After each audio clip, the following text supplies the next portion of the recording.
magandang hapon sa inyo mga buddy. Andito nga po pala ako sa aking sibuyas. Ang petsa po ngayon ay February 13 at Valentine's na bukas. Bali 27 days na nga po pala itong aking sibuyas. Patadamuhan ko po sana ito at ayun o, meron pa siyang mga kamote.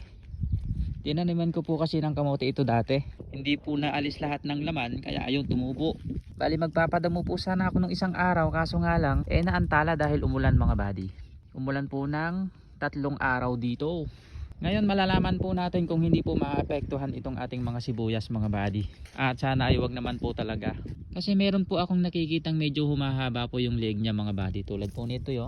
Parang papunta po siya sa spaghetti na yo. Pero syempre kukontrahin po natin yan. Ayun, sana naman ay wag pong masira yung mga sibuyas natin mga buddy.